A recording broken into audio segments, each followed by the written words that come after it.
Bismillah ar-Rahman ar-Rahim. Alhamdulillah. Salatu wassalamu ala Rasulillah wa ala alihi wa sahbihi wa man wala.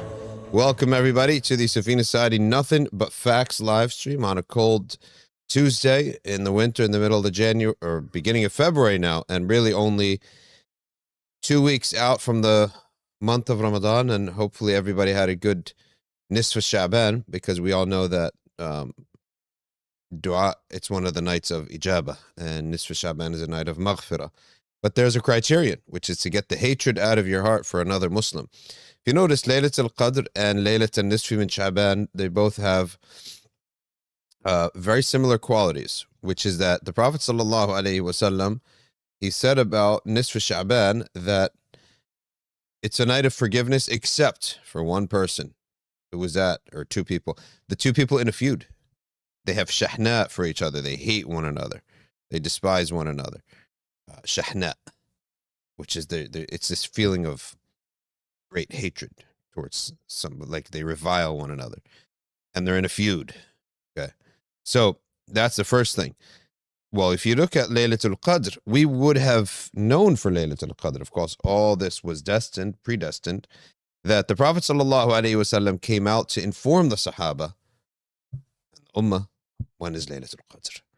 But then Laylatul Qadr, the Prophet sallallahu alaihi wasallam said, it was taken away, meaning the knowledge of it for me to inform you, just as Allah puts something in the heart, He takes it away, meaning that we're never going to know when it is. Why is that? Because two people in the back of the masjid were arguing, which is the least of feuding, and the least of not debating, not discussing, but arguing. So we see here that the two of these nights mentioned in a hadith about dua being accepted, it was canceled because of jidal, because of argumentation. So if you want Allah to answer your prayers, then answer His call to not argue, to not feud, to not have hatred. Well, the satanic world that we're living in, it rewards the worst of behavior today on the internet is rewarded. The worst of behavior is rewarded. So feuds, and I said this to Sheikh Ahmed Salim, and we were talking about this before, feuding is the greatest way to get clicks, is just to have a feud. It's the best way to get attention.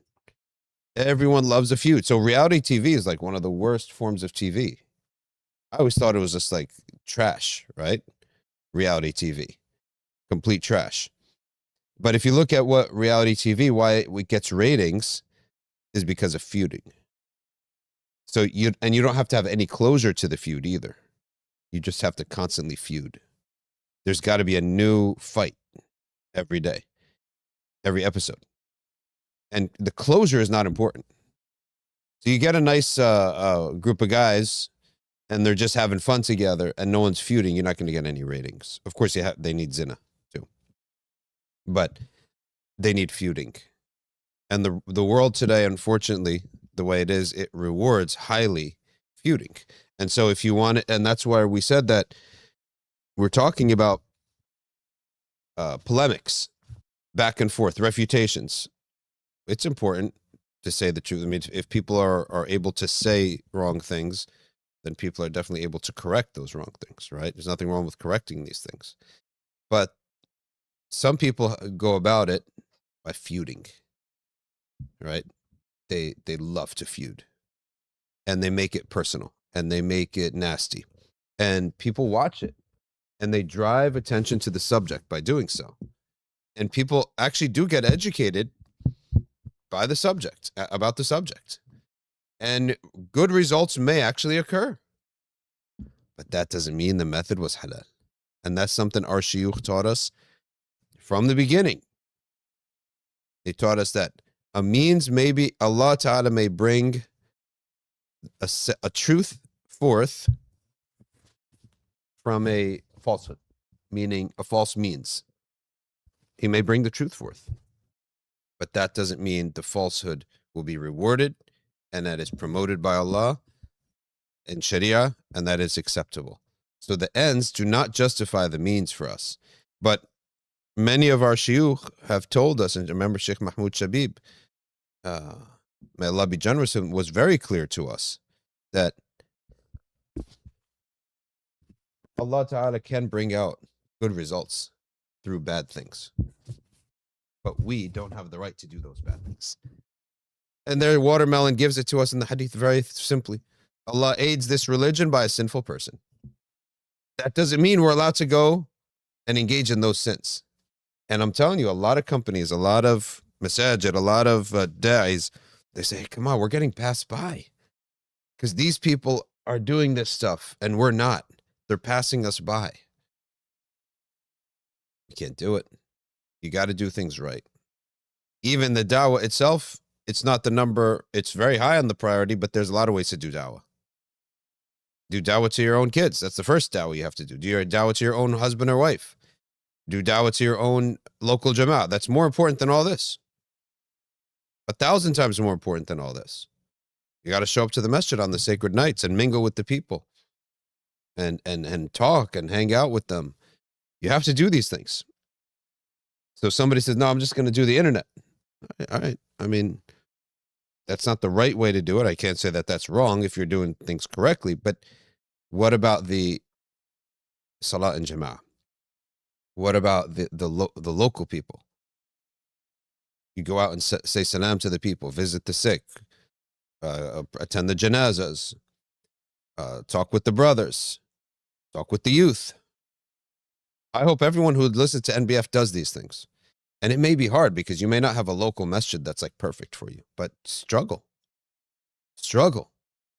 And if you struggle for 20 years, who knows? Maybe that masjid, someday someone will say, hey, we don't have anyone else to run the masjid. You run it. You don't know. Maybe that won't happen for this masjid, but another masjid later on. Allah sees your efforts. So I hope that every NBF listener and student of knowledge at arcview.org and Edifu, see if we have a little arcview.org banner here. I hope that every single person who does this and listens and studies with us, okay, practices this. Okay. No, yeah, there you go. Yeah, put it up. It's fine. You see this arcview.org? Everyone who studies with us, anyone who watches NBF, be active in your local personal dawah. That's 10 times more important than all this internet nonsense. And it is not, a lot of it is nonsense and feuding and argumentation. So Laylat al-Nisfi min Sha'ban is a night that you have to get the hatred out of your heart. Today, anybody wants to get some attention, go and claim to be a victim. And I'll tell you why this is so dangerous and wicked. And these people should be really flushed out because you actually distract from the real victims. You distract from real victims. I remember reading a report one time on this that talks about how victims tend to act. How do victims behave? And in most cases, they don't want to hear about the subject. That's the thing about victims. When people are victimized, they don't want to hear about the subject. They don't want to talk about it. A lot of times. Can't say everything. A lot of times.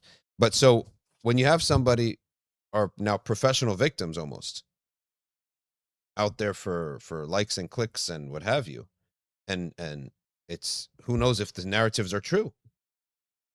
And one of the guidelines that people should have is that if you're victimized by someone, then you go make a general claim about it, everybody else, similar to that demographic of that victim, of that alleged abuser.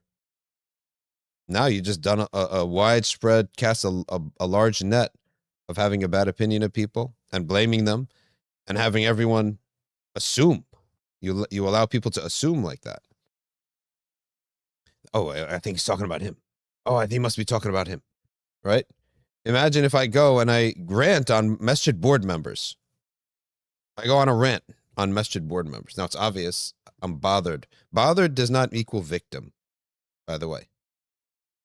Keep in mind. Something necessarily, unfortunately, painful that happened to me, hypothetically, does not necessitate that I'm a victim. I could be the reason for the problem. Or it could just be a human problem, stuff that happens all the time. No one's a victim, no one's an abuser. But I now come onto the stream in public and I rant on the masjid abusers, masjid board members. So now every masjid now, they're going to start looking at their board members as if they're some corrupt people. My board members will now start to say, oh, is he talking about me? Who's he talking about? He's talking about her? He's talking about him? Which board? Now you created a cloud of suspicion. And now those board members walk into the masjid, having seen the community members, having seen the stream, they start looking funny at every board member. Something's up with them, right? So you just put a cloud of suspicion around a board member for no reason at all, because your whims and your desires, okay? Your whims and desires had got you whims and desires aren't only for pleasures. It's for anger too. Anger is a type of emotion. Okay. So when people do that, they've committed, in my opinion, they're sinful. Look at the result of your actions. You cast a broad net on the entire demographic of somebody who you allege oppressed you, which we can never judge. We can never judge. Did they oppress you or not? And then if they oppressed you, you need execution of justice. Why would you go to the media? And that's the biggest sign that someone's just going for clicks, going for likes, and maybe suing just for money. So, oh, he harassed me. He did this, that, and the other. Okay, well, what is the value of, why don't you go to the police, right? So people have to measure these feelings, and they have to control themselves, and they have to control their whims and their passions and their desires. Otherwise,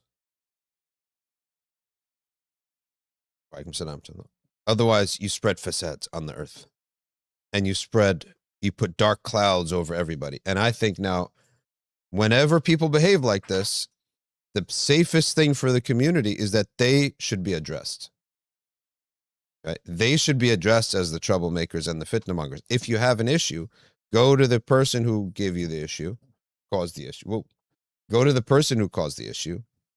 Go to the Akram, you got it right. He locked in on Umra and ran, seeing maybe he's got a treat, maybe he's got tuna. Elif, put up the picture, the video. You should see these cats. They got their first tuna fish today. Yeah, today they got their first tuna fish. But you see, they need to be addressed. They need to be possibly even blamed, shamed for casting this wide net. And then having everybody now look at everybody else, pointing the finger. Oh, you must be talking about you. No, it must be talking about you. I don't know about this guy.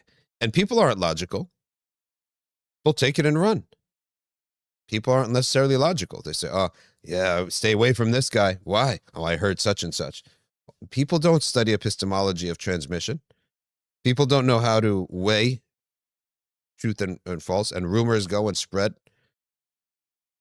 So that's why these types of people, they really need to be held accountable. You go onto social media and you go on a rant, blaming a whole bunch of people, not naming anybody, not citing evidence, just giving a narrative about a general group of people with all this emotion. Now everyone's pointing the finger. So this is a type of hatred, suspicion, rumor mongering that really these types of social media types, they need to be held accountable for. All right. And this is why we talked about Laylatul Nisfi Shaban. That's the subject matter. Laylatul Qadr is the same thing. You will not be the beneficiary of the dua of Laylatul Qadr, of anything in Laylatul Qadr. You get your dua accepted or anything if your heart is full of hate. And with that, let's take a look at our cat's first day getting tuna fish. Raise the volume. Volume. It's up. Look at these guys eat. You hear that?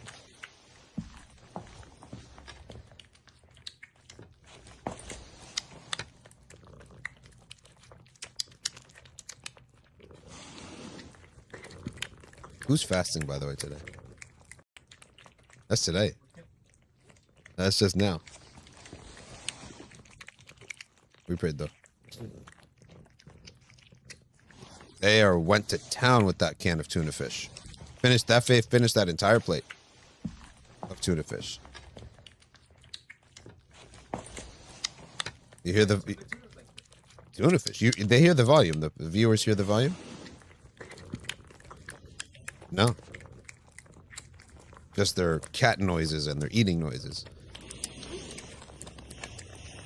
All right, let's go to Salat al-Taj now.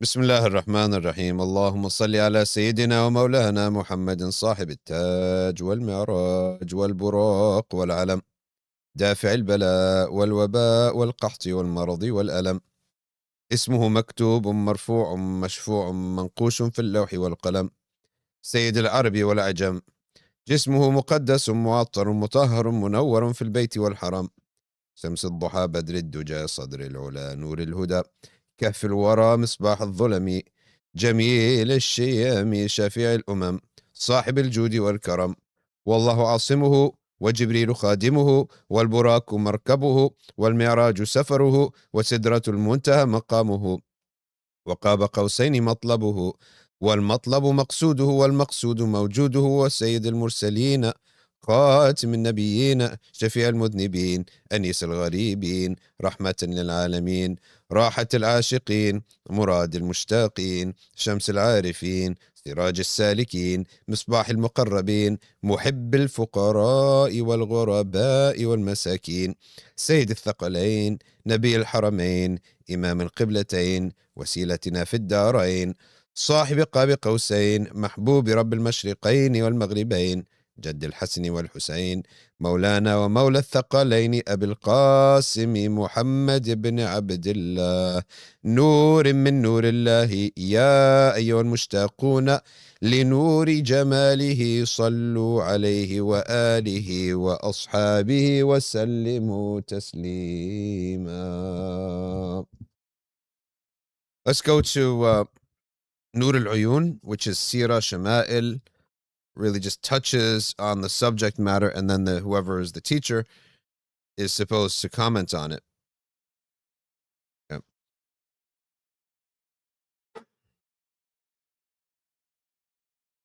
The Prophet sent about 50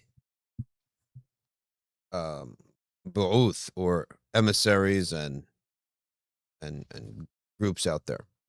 And he made Hajj on after the first year in which it was made obligatory. And the first Hajj he sent Abu Bakr as-Siddiq to lead it. Okay. وخرج صلى الله عليه وسلم في حجة الوداع نهارا بعد أن ترجل. ترجل means سرح شعره ونظفه. So the Prophet صلى الله عليه وسلم, he went out for Hajj. He had combed his hair, cleaned his hair. وَدَّهَنَ وَتَطَيَّب.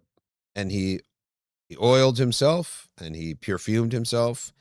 And someone recently asked about the Sunnah beard in the Maliki school is the fist length. But no more than that. That's makruh. It's a type of showing off or becoming famous for something. And it's a type of it's a dishevelment that is disliked by Malik.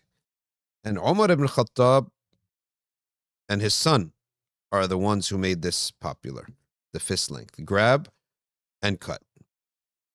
And there are many athar showing that somebody can trim the sides of their beard, not exactly this much, but trimming.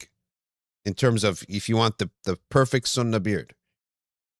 You have sunnah, you can fulfill it and perfect it. There's a difference between fulfilling and perfecting. All over the Sharia, we have this concept. There's fulfilling and there's perfecting. For example, if I was to pray Fajr, at the beginning of the time, reciting small surahs and not reciting Qunut, I fulfilled, but I didn't perfect. To perfect it, in the Maliki school, wait a little bit. until it's very clearly, no doubt, is Fajr, is in.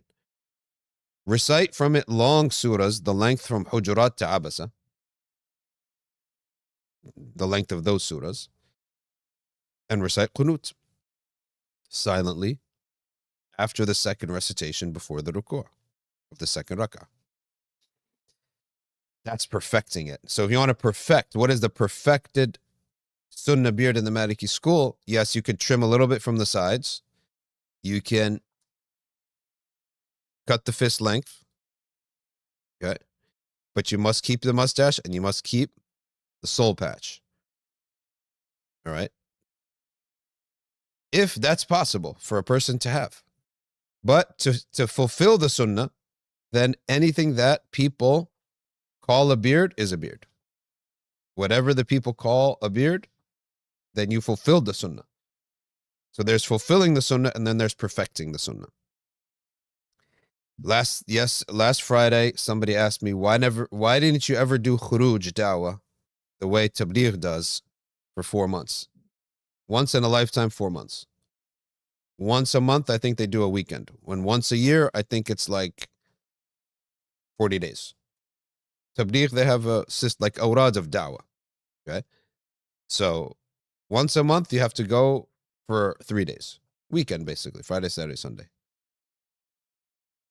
Yeah, it's like a awrad. You have to do these. Go out for da'wah once a month. 1 weekend. Once a year, 40 days. Once a lifetime, 4 months. I think that's what it is. Can't be certain. So he asked me, he said, converts did it, and you didn't. New Muslims did it, and you haven't. Now one brother says, why don't you have a fist length? Now, Imam Malik himself used to wear very fancy clothes. And a man wrote him a letter. He said, Malik, you're our sheikh in everything. But you don't observe zuhd. Okay? You wear the fanciest clothes. You eat meat. He used to eat lamb daily. That wasn't the practice of the zuhad. The ascetics and the zuhad, they didn't eat meat every day like this. They used to eat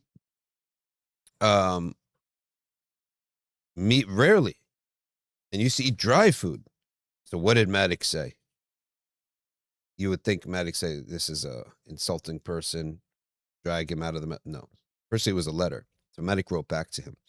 He said, the virtuous good deeds are like the rain, and Allah distributes the rain however He wishes. Okay? And we're talking about the virtuous good deeds, not the obligations. Because if it's an obligation, yeah, we expect you to do it if you're an imam. It's an obligation. But if it's now, we're talking about extra virtues. So Imam Malik wrote to him, he did not deny that what you said is a virtue. But he said, likewise, the virtues that Allah distributes on the earth are like the way He distributes rain. Amongst His servants, is how He distributes the rain. Some people get some and others don't.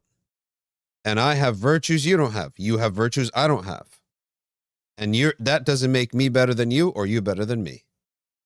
That's a timeless answer that Imam Malik gave every time we look at one of our elders and our shuyukh even, and we say to ourselves, talking about these virtues, he didn't do it. He doesn't have it. He doesn't practice it. It's because virtues, these are extra deeds. And very few people gather all of the extra deeds. Okay. Sheikh Muhammad Mitwalli al-Sha'rawi is one of the greatest tafsir scholars. Sayyid Muhammad al-Alawi al-Maliki is one of the greatest scholars on al-Ulum al-Nabawiyya, these prophetic sunan. Neither of them would have been the go-to person for fiqh, masail of fiqh. And you don't see it. You don't see people going to the masail al-fiqh. You would go to them. Sha'rawi, you would go to him for shubuhat, doubtful matters that people throw out Islam, for seerah of the for the tafsir of the Quran. Sayyid Muhammad al-Alawi on masail related to tasawwuf, to aqidah, to hadith,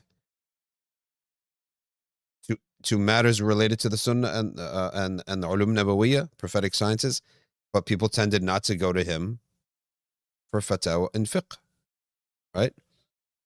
I mean, maybe they did. He wasn't really famous for that. And then you have other fuqaha.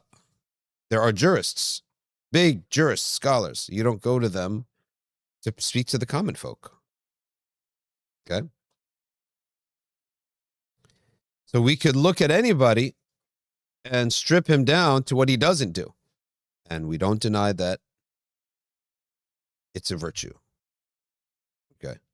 But we have to say what Malik said. Virtues are like the rain.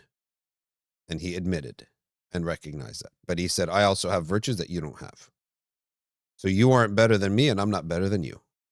I'll let Allah Ta'ala show us that on the Day of Judgment.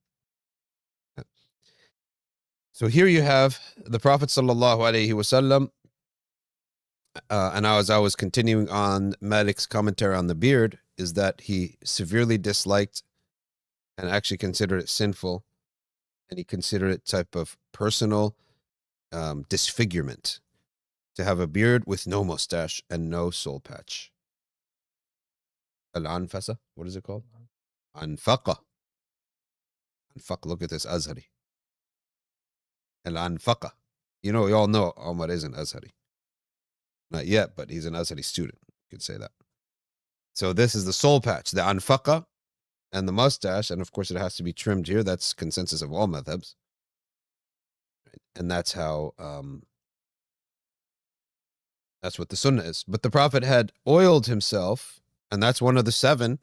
Avoid disaster diet is oil. Coconut oil and olive oil are the best. Okay. Coconut oil and olive oil. Remember the avoid disaster diet? Stretching in the morning, drinking tons of water, sleeping at a good time at night, eliminate sodas and candy. Did we say oil? Oil and creams on your face and your hands and your parts that get maybe eczema or really dry skin. That's going to be bad for you, even in the feet, right? You should have that regimen. And then we said what? What else did we say? We said walking, tons of walking. And the avoid disaster diet is for someone, he's really, really way off. Completely no physical fitness, health, or any paying attention to any of that, which happens to a lot of people who are trying to make money. Young people working like 3 jobs, someone really focused on a project, and everything's got to go out the window. Sleep goes out the window, diet goes out the window, stretching, exercise, all that stuff. So part of the avoid disaster diet is to make your life easy, just go on walks, long walks. You want to watch something on TV? Walk on the treadmill. That's part of the avoid disaster diet. Then we said there's the spiritual component is to keep the misbah in your hand or the ring in your hand and reach 1,000 of dhikr every day. Any dhikr that you want to do. But you got to do the minimum. It's got to be 1,000. And yeah, that's the avoid disaster diet. I want to write it with a commentary, and I'm going to write it, post it, and I'm going to do one with a commentary. And the honorable mention, you know, there are 8 gates to heaven, right? So 8 is a good number too. 7 is a sacred number too, because 7 heavens. Okay. But the 8th, the honorable mention number 8, it has to do with your social life. So I say to people, go to your local masjid. That's where the good people, inshallah, should be. At Furaisha. Once or twice a week. And just, you don't have to talk to people. Just say assalamu alaikum. Smile and say assalamu alaikum to 2-3 people. That's it. Okay. So that's essentially the avoid disaster diet. Very simple health plan. Why is that cat going crazy? By the way, when the springtime comes, we're going to open the back door. Cats should be free. Animals should be free. Animals should be free. Animals should not be trapped in. This is only because of the winter. It's all snow outside. Brothers asking, I heard the Ash'aris believe that God could have put the believers in hell and the disbelievers in heaven. That is rationally possible. It's rationally possible, but he's told us that he won't do it. Okay? All right, so again, you need to stretch. And the best stretch to start off with is the cat stretch, which is, imagine you're in tashahhud, you salam out of the prayer. I'm saying that that's how you sit, right? You sit like that. Now put your arms all the way out the way a cat does. That will stretch all those muscles. That will stretch all that. It's a great stretch. And then the Indians, they know how to stretch. You stretch your back by elevating your arms and your neck up. And then you go on your back and you pull your knee to the opposite shoulder. That stretches the hip flexor and the glutes, and it releases all the tension out of your back. Okay? All the tension's out of your back. And those are some core stretches. Then if you have anything to hang on, just hang on it. Or you could also pull your arms up like that, and that'll stretch you out. It's a good stretch too. Stretching, it's really good so that when you go to the masjid and you see some of the old folks grunting to get down into sujood and up, right? Coming up from sujood, it's as if he's climbing Mount Everest. The effort that he's putting. I said, whoa, come on, man. We don't want to be like this. You don't want to be like this. And Sheikh Abdul Hamid al-Mubarak, I didn't know about this. Really, I wasn't thinking much about this stuff. A couple years back, listening to one of his lectures, he goes on a rant on the inflexibility of the new generation. He's talking about how to sit in the sunnah, right? He says they don't know how to sit on the ground. He said that the technology has made people inflexible. And he really said, this is not right. He said, if you look at the rituals of Islam, we require physical fitness. Just the rituals. It's also life too. Islam is not just about praying and fasting. It's also life. It came to give you a better life. So stretching is the first part. You stretch in the morning, you stretch at night, 3-4 minutes. You eliminate completely sodas and candy.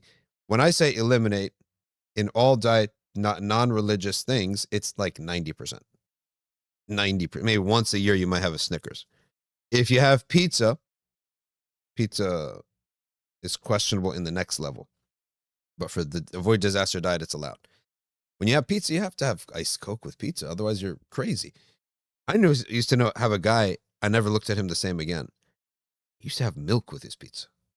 I never looked at him the same again. Right? You are like off. Something is not right with you. Okay.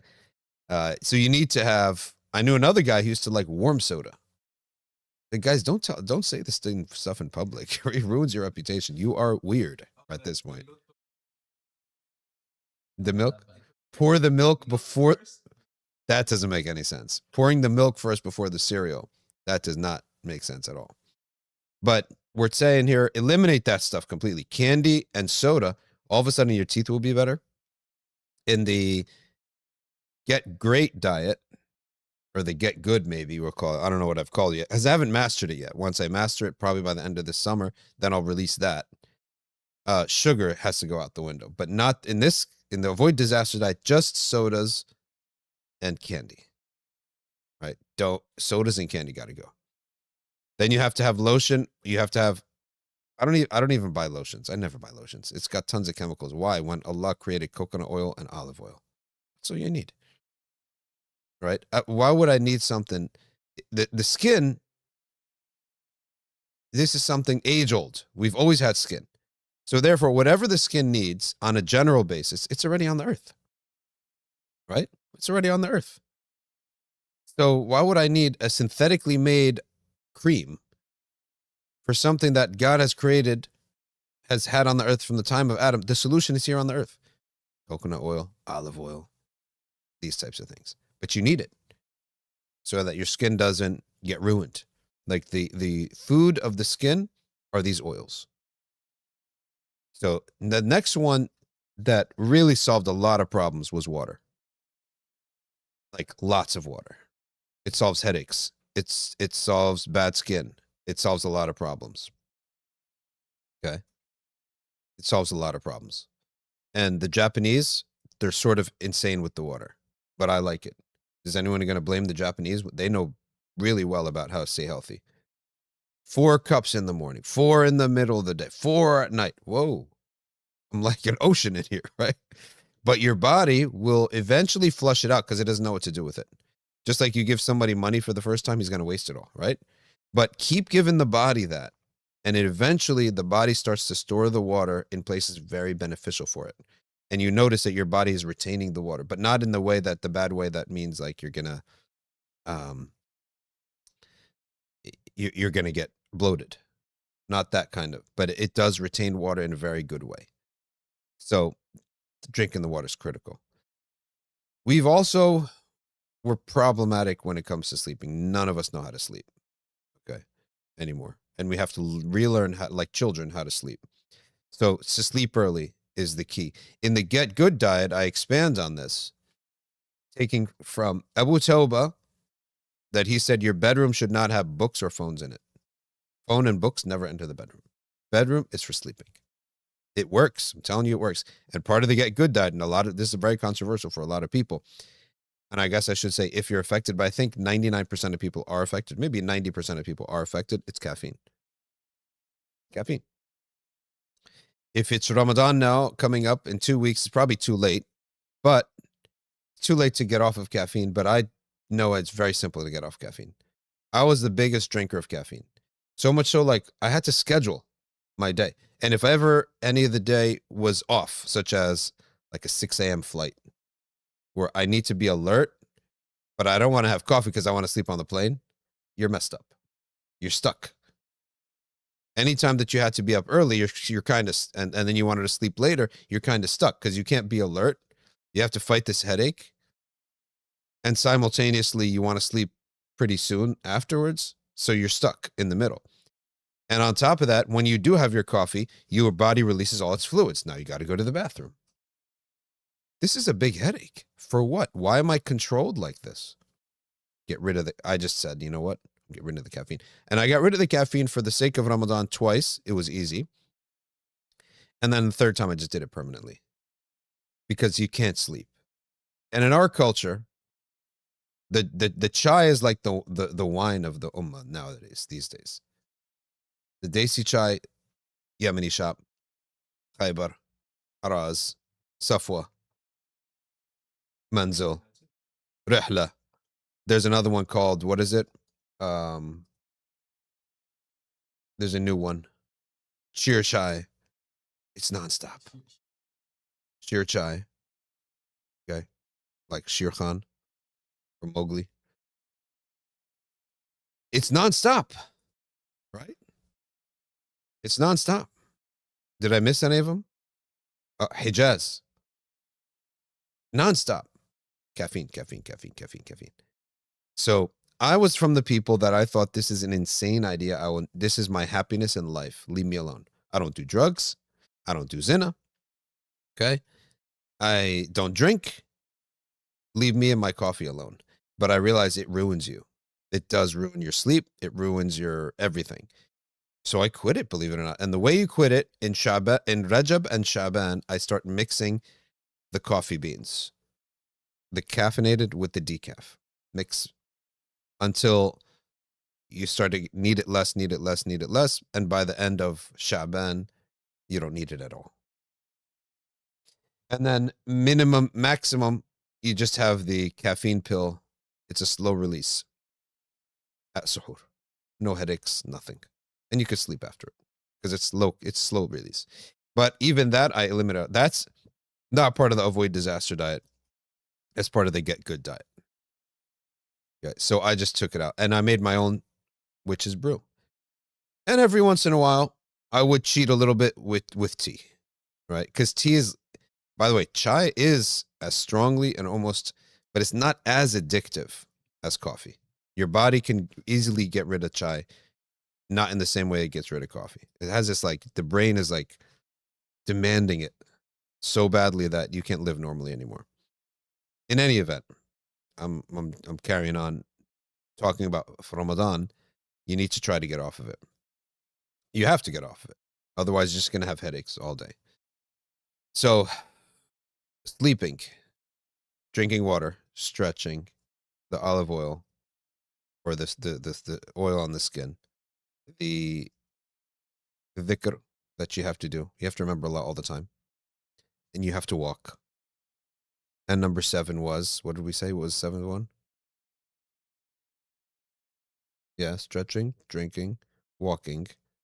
No sugar and none of the sugary drinks. Sugary drinks and candy. That's just the avoid disaster diet. Has 7. It's really more of an avoid disaster lifestyle. You will trim off a good amount of fat just from eliminating the soda and the candy and the walking. And then the 8th, I said honorable mention. Honorable mention is to go to the masjid and say salam to people. Make friends, in other words, socialize. Okay. In the Get Good diet, I don't use sugar anymore. I just use honey. No, honey is not amazing too. It's also very caloric, but it's honey. You can't really totally go wrong with honey. So I put honey in the chai.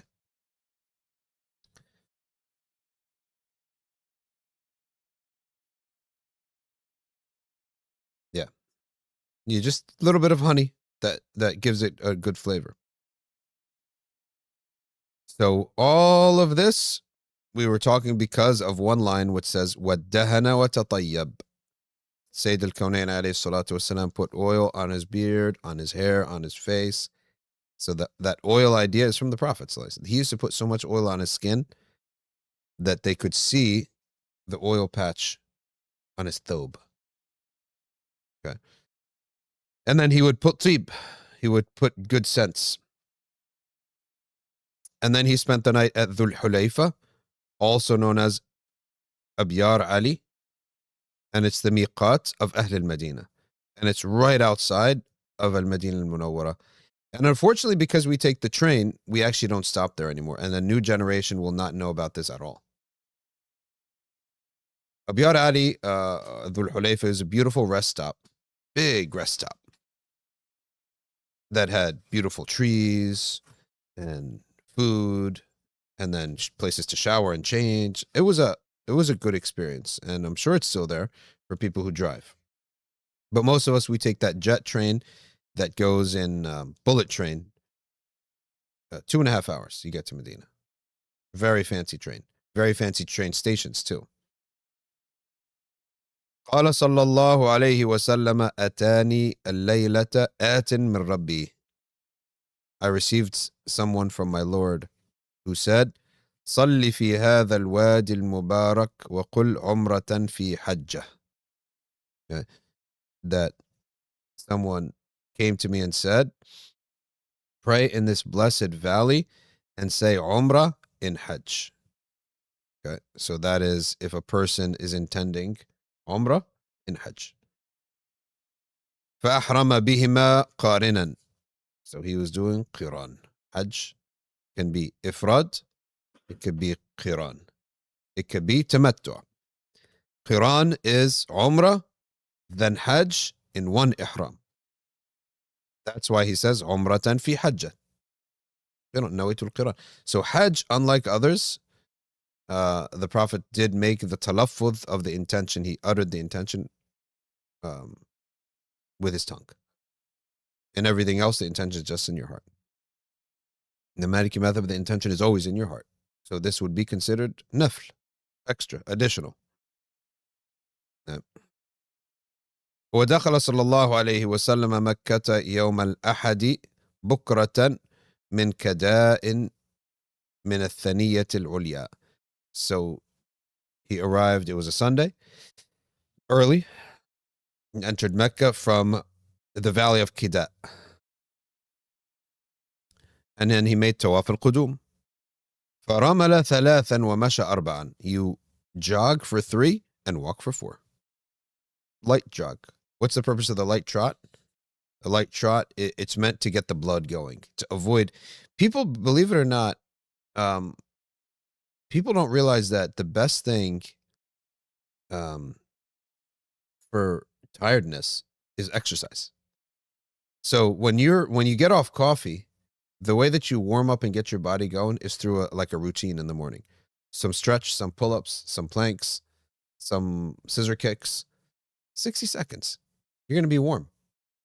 You're going to be warm. Your body will be stretched out and you'll be warm. You'll feel great. Now, what we need for our health, because we're eating poison, and every day I keep realizing and reading more and realizing that almost everything in our diet, because of, it's not anyone's fault, it's the food itself.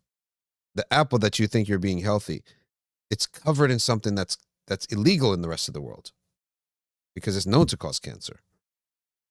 So we're being poisoned all the time. Even if you're a healthy eater, you're being poisoned. So we need autophagy. Did I say it right, Edif? Is it with a G or a G? Autophagy. We seriously need autophagy. It's one of the best things you could do for yourself. And start when you're young. Autophagy is basically to fast, essentially. But probably a little bit more than a Sharia fast. Autophagy. And it's that your body will take energy from the cells. It's literally self-eating. Autophagy is self-eating. See the pronunciation. This is the first time I read it. I don't know if it's a G or a G. From Egyptian, I say we say autophagy. Okay.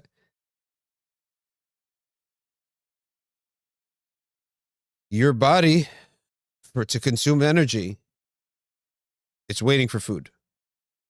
If you keep eating and snacking every time you feel tired, you're like having a crutch. And you're not teaching your body, go and get the food yourself from inside the body. So the first place it goes, this is the beauty of it, is the bad cells. The cells that would become cancerous later on. That's the first place where the body goes, because of those bad cells are easy to transform into energy. And then after that, it'll go into the fats of the body. There are two types of fats: old-fashioned innocent fats and this new kind of really bad fats. So for example, if you were to eat the fat from lamb or goat, that's old-fashioned fat. And that just makes the little blubber under the skin. But then there's this new fats, which is all the seed oil, all the cancer, all those terrible oils. And the body doesn't know what to do with them. It's not your traditional old-fashioned fat. So the body stores it deeper in the body. It's like putting it in the freezer. I don't know what to do with this. Put it in the closet. I don't know what to do with this. Put it in the basement. Just throw it in the garage, right? So that visceral fat is unsaturated fats, liquid oils, okay, that are, trans fats. Trans fats from processed foods and oils, etc. And those things, the body doesn't know what to do. It throws it deep in the body. And that's what they call visceral, because visceral means deep inside. So it's around the organs in the body. And so a person, that fat is hard to get to. So you need a lot of autophagy in order to get to those fats and burn out those fats, right? Those trans fats. And that's why every time we eat fried chicken, why would we do this? Fry it at home in olive oil.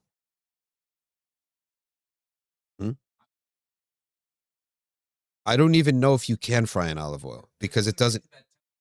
Correct. It doesn't get to that temperature. Who knows? I don't know that much about the types of oil, except that the seed oil is really bad. Is there any kind of oil that you can fry in? I was told by a doctor recently from Yale, none. All of them are bad. We're not meant to consume seed oil at that temperature. It's as simple as that. It's like 500 degrees, 400 degrees. I worked in a fried chicken when I was a teenager. Muslim Egyptian brother from the masjid, they decided, oh, good question. They decided, let's put our money into a restaurant and it'll just be a stand. No one comes in. Right one block off the beach. And we'll make burgers and fried chicken. So all the people in the masjid were pitching in and having fun and eating free and helping out. And then it's just a 3-month gig, but they make a ton of money in those two, and it's all cash. They're not reporting anything. Well, of course. So I learned how to do fried chicken, right? And the thing is like 450 degrees or something like that.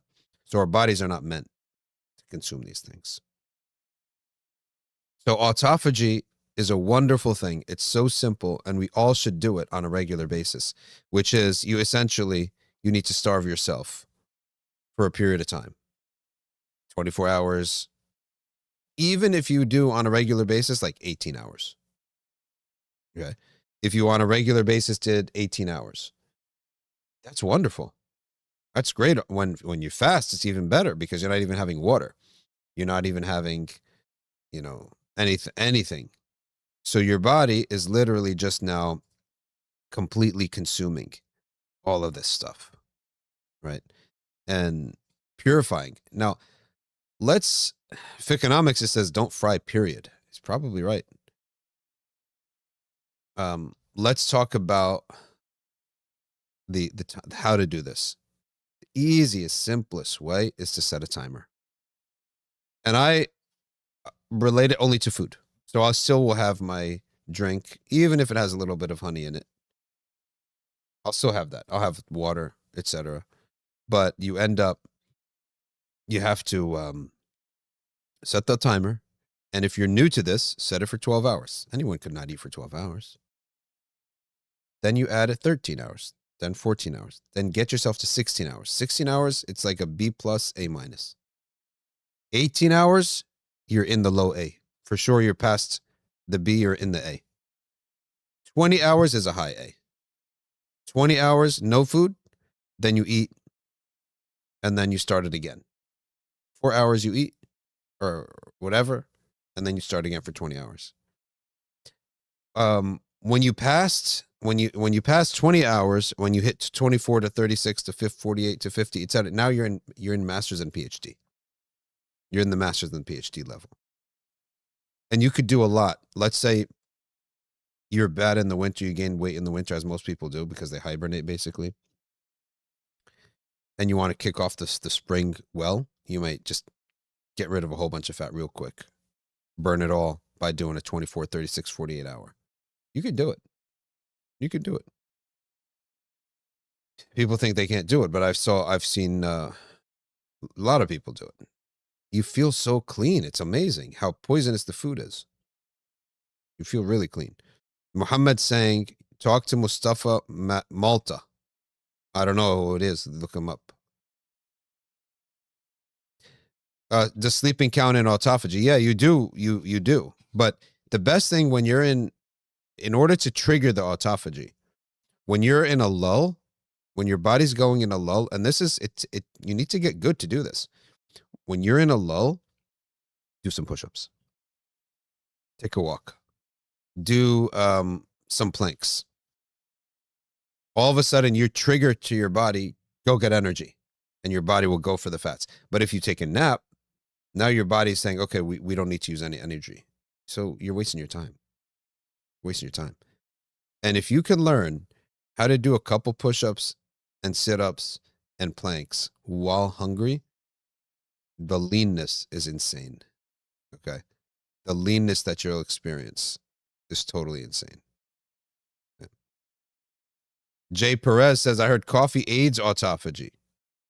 Yeah, so maybe when you're having such a long fast, 24, 36, 48 hours, we can cheat a little bit and have some caffeinated beans. Somebody keeps asking this question. Whoever insults Abu Hanifa is a kafir. Is that correct? I've never heard of anything specifically about Abu Hanifa. However, we can say that insulting symbols of religion is a major sin. Okay. It's a major sin. Would it ever enter into kufr? That I don't know about. But we know that Allah says, وَمَن يُعَظِّمْ شَعَائِرَ اللَّهِ فَإِنَّهَا مِن تَقْوَى الْقُلُوبِ. Whoever honors the symbols of religion, that's from the taqwa of the hearts. So therefore, the opposite must be from the major sins. But can we say it goes to kufr? Allahu alam. Allahu alam. I don't know about that. We know, for example, if you were to insult the Mus'haf, that could be kufr. If you were to desecrate the Mus'haf. Speaking of desecration, that's going to lead us to our next topic. Because as many now see, let's move to our next topic now. Speaking of desecration. Desecration of sacred symbols is a way of magic. It's a way of black magic. And we all have been seeing all the kinds of reports that are coming out of the Epstein files. At some point, he got a kiss of the Kaaba. And Allah knows best, but I think that's possibly, this guy, you thought it was just sexual blackmail, which is bad enough, by the way. Sexual blackmail, that's bad enough.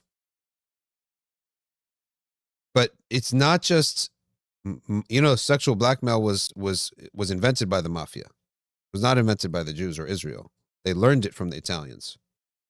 The Italians are the first people to realize, oh, shoot, there are cameras now. There are videos now.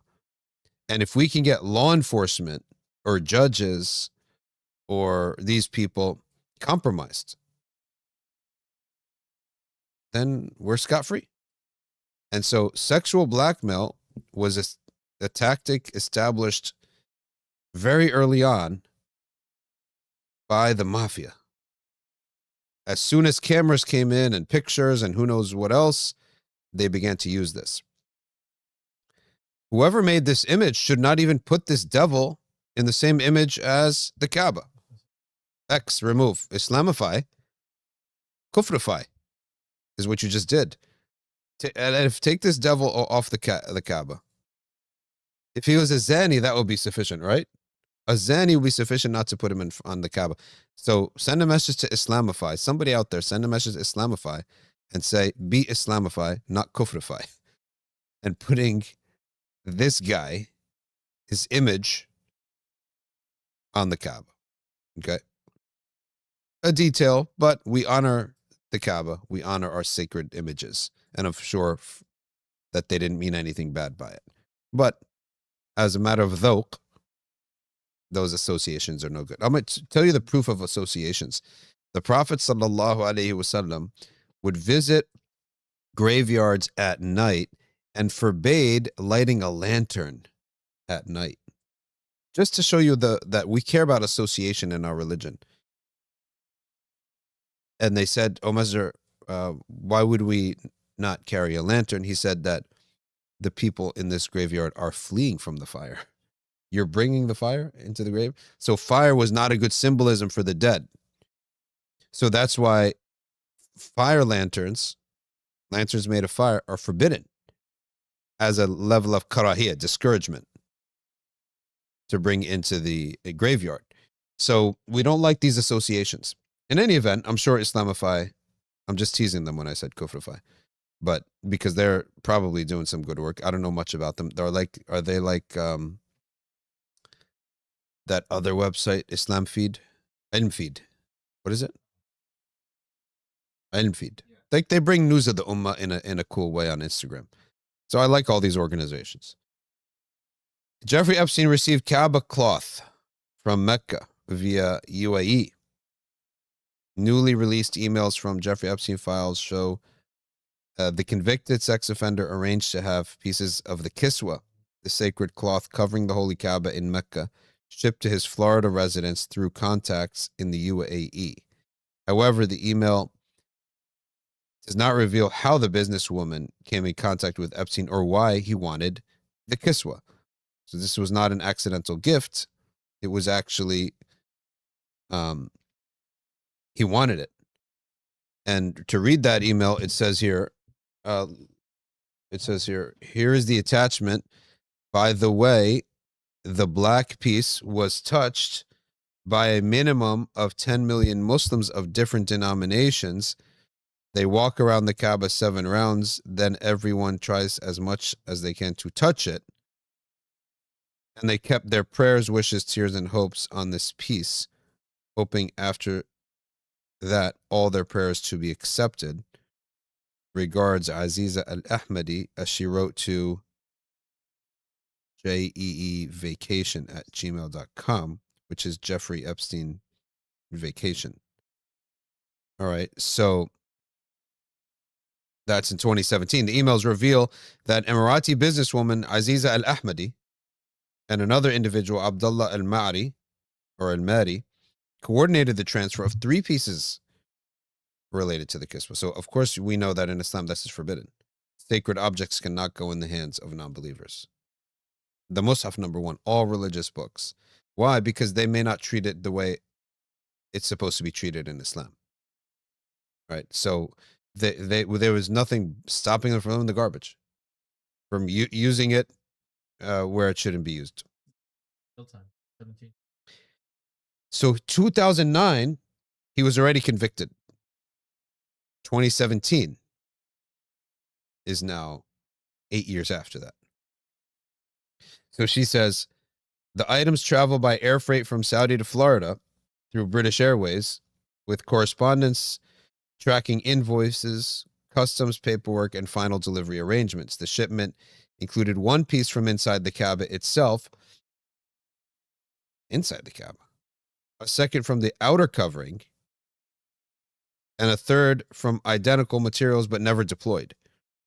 To clear customs, the unused piece allowed the entire shipment to be classified as artwork rather than religious artifacts, denigrating Islam to please the world's most evil and depraved criminals.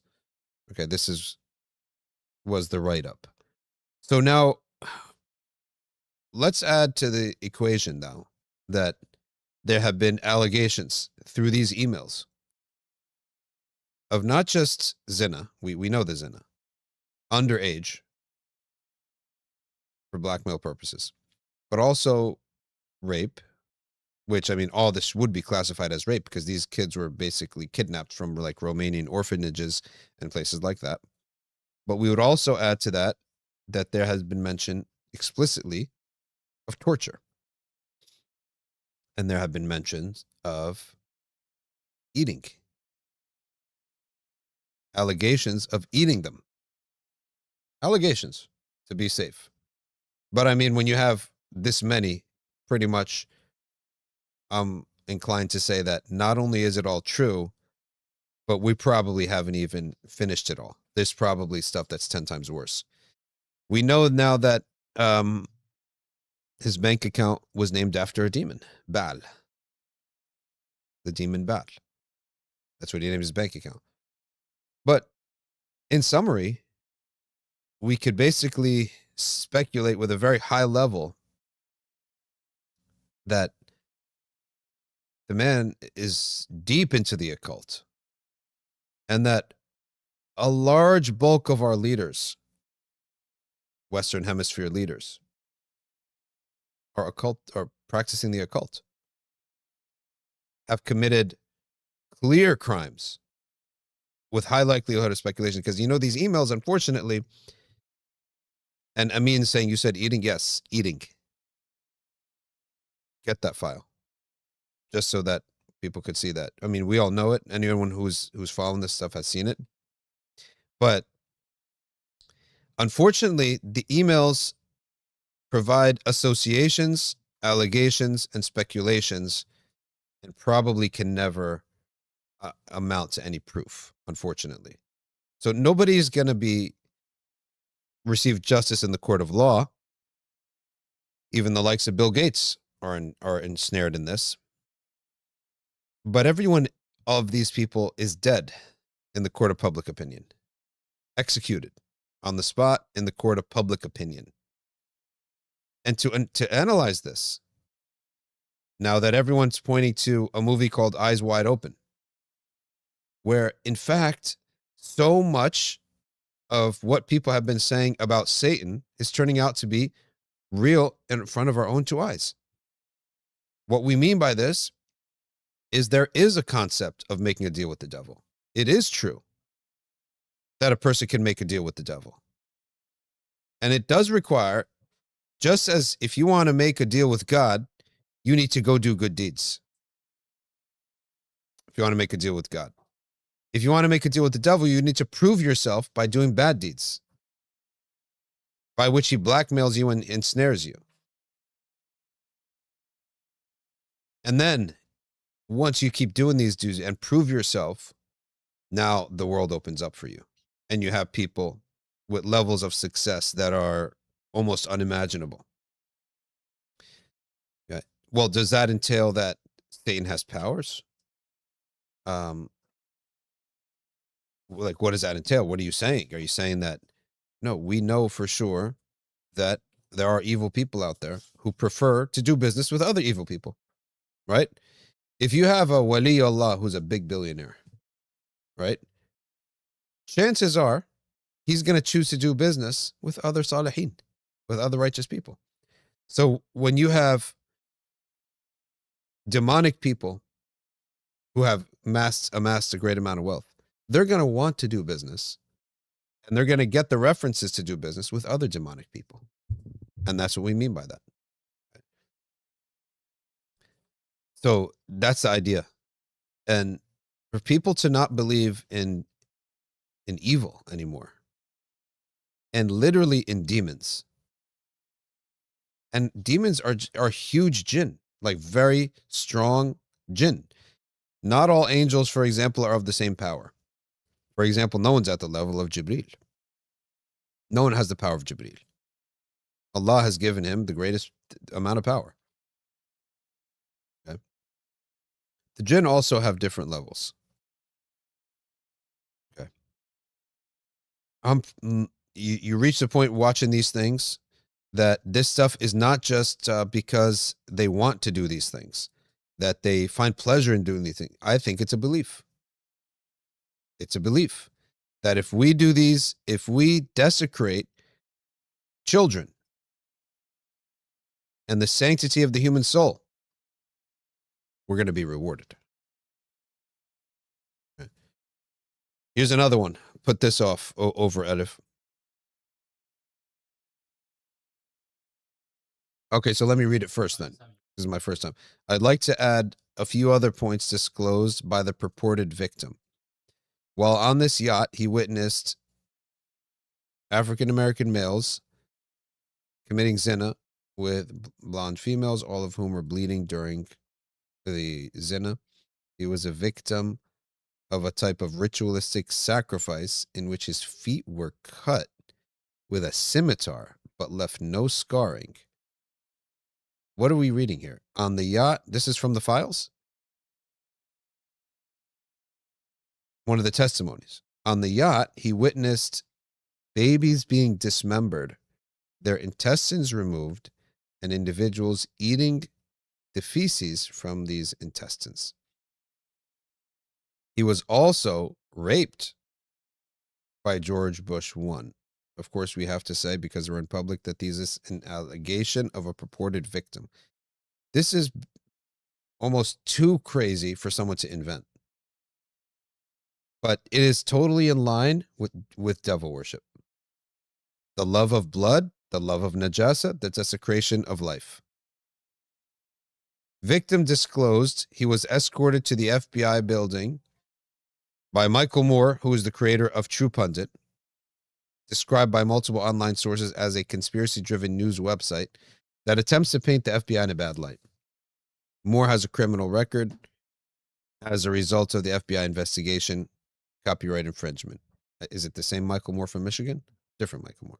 Let me know if you want to discuss the former FBI agent that called this into the head office. Next. Okay, that's all we got. Here, another one says, can't see that. Someone named Harry has been involved, has developed Trump's hotels, and is a billionaire. Harry so-and-so introduced him/her to the Indonesian CIA. He then spoke Indonesian. He bought the Beverly Hills home from Trump at an inflated price. So-and-so was at Harry's house. Trump told him that he was going to mess with Amazon over their military contracts. CHS advised that this was a real collusion story. Trump has been compromised by Israel, and Kushner is the real brains behind his organization and his presidency. I believe that this was Epstein himself talking. right? If I'm not mistaken.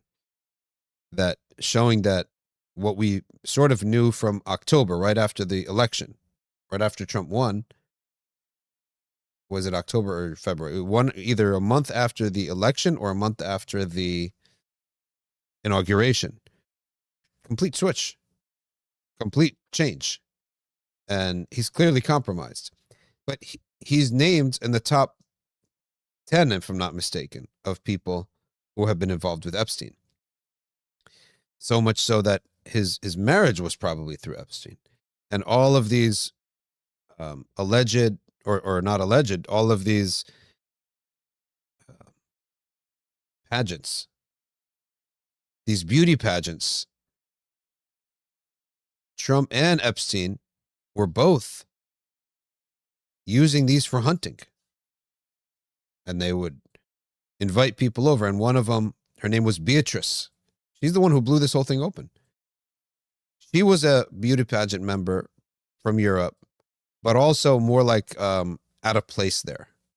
She was more of the regular person who just got invited to this thing. And she read through the lines, and she's actually the whistleblower, one of the whistleblowers to blow up Epstein. You want me to play this video, Omar? The one that Ed's putting up? Play it. Go from the Go from the back. Rewind it. Okay, go. Volume. One. Your was tier. What are you? Class 3 sexual predator. Tier 1. Your was tier 1's the highest and worst. No, I'm The lowest. I'm the lowest. Your child's life. Do you think you're the devil himself? No, but I do have a good mirror. It's a serious question. Do you think you're the devil himself? I don't know. Why would you say that? Because you have all the attributes. You're incredibly smart. You remember the devil is Is somebody the devil knows. smart? The devil's brilliant. You read Milton's Paradise Lost. No, the devil scares me. So look, this huge scheme ensnared academics. So Lawrence Krauss, the great hater of God, likewise Dawkins, look that up, Arifu. Dawkins, Lawrence Krauss. Hold on a second. You are just attacking God and the prophet all the time. You turn out to be. By the way, there are a lot of now AI. There's a lot of stuff that you have to look up multiple times to see if it's actually true. Because there's a lot of AI. This wasn't AI. This was an old interview published by the New York Post. Actually published that interview. So that wasn't AI. Steven Pinker, the other atheist. Atheists Behaving Badly was a book. Showed that the top atheists, they're all morally the worst. It's a book called Atheists Behaving Badly. Here, Richard Dawkins and Lawrence Krauss, longtime collaborators in promoting science and atheism, notably in the film The Unbelievers, have continued their intellectual partnership through recent dialogues, despite Krauss facing severe accusation of sexual misconduct in 2018. He was in university in Arizona and he got kicked out for sexual misconduct. Krauss, that's Lawrence Krauss. He subsequently retired from Arizona State University following allegations of inappropriate behavior. If he retired. So he took a plea almost. If you were false, you would fight them, right? So Krauss and Dawkins are both featured heavily. Pull up that email in the Epstein file. I'd actually heard a lot about Elon being in it, but I didn't see exactly what. So first, get us this Krauss and Dawkins in the Epstein email.